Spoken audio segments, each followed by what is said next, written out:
शायद देखी होगी मूवी महाअवतार नरसिम्हा। प्रहलाद हिरण्यकश्यप के बेटे थे, हिरण्यकश्यप राक्षस थे, लेकिन माँ कयाधु ने गर्भकाल का समय नारद जी के आश्रम में व्यतीत किया। सात्विक वातावरण, सात्विक भोजन, हरि नाम का संकीर्तन, उसने साधारण प्रहलाद को भक्त प्रहलाद की श्रेणी में लाकर खड़ा कर दिया। This is exactly what is गर्भ संस्कार। बच्चे की चेतना को गर्भ से शिक्षित प्रशिक्षित करने का कार्य, molding the mind and personality of the unborn in the womb, or you can even call it reprogramming the subconscious brain of the child inside the womb. ये हमारी प्राचीन माताएं सब जानती थी।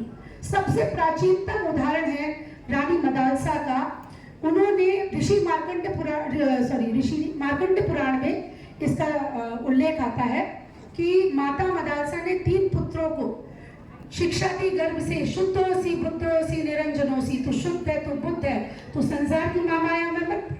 और वो 5-7 वर्ष के होकर तप करने चले गए।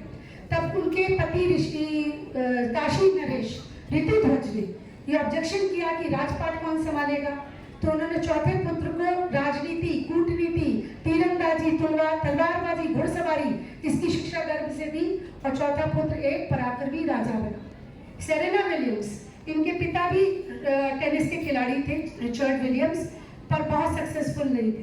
तो उनको ये था कि मुझे एक चैंपियन को जन्म देना।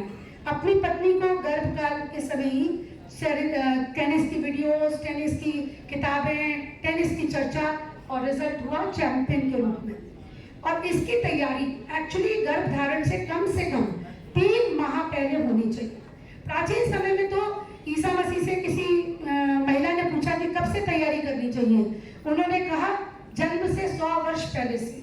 स्वयं भगवान कृष्ण ने 12 वर्ष तैयारी करी थी प्रद्युम्न के पैदा होने के लिए। उन्होंने माता रुक्मिणी के साथ बद्रीनाथ में तप किया 12 वर्ष तक। तो हम केवल 3 महीने की तैयारी एक्सपेक्ट कर रहे हैं, क्योंकि जो वातावरण का प्रभाव होता है वो गैमेटोजेनेसिस पर पड़ता है।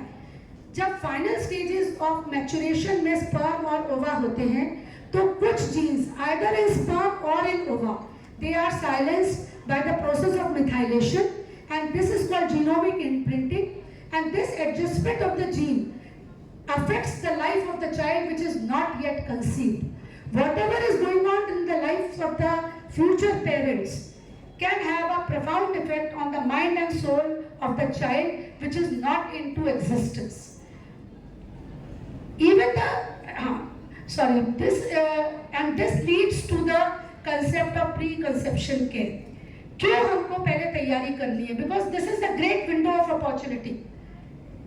और हमारे सारे डॉक्टर्स यहाँ बैठे जानते हैं, हम लोग इसके बारे में बहुत चर्चा भी करते हैं कि कैसे उनके एनवायरमेंटल टॉक्सिन्स को रिड्यूस किया जाए, फोलिक एसिड दिया जाए, एनीमिया करेक्शन किया जाए, vaccinations against rubella, influenza, hepatitis B, screening for HIV, thalassaemia, blood pressure hyper और डायबिटीज़ है तो उसको करेक्शन किया जाए। अगर फैमिली में कोई जेनेटिक प्रॉब्लम है तो जेनेटिक काउंसलिंग ली जाए, BMI कंट्रोल किया जाए, अल्कोहल सिगरेट को प्रिवेंट किया जाए, और घर के वातावरण को सौहार्दपूर्ण शांतिपूर्ण बनाया जाए, दाम्पत्य में सामंजस्य बैठाया जाए। In short, detoxify your body, mind and soul, and for this you will need to add preconception, yogasana, pranayama, music, meditation, everything which we'll be discussing today.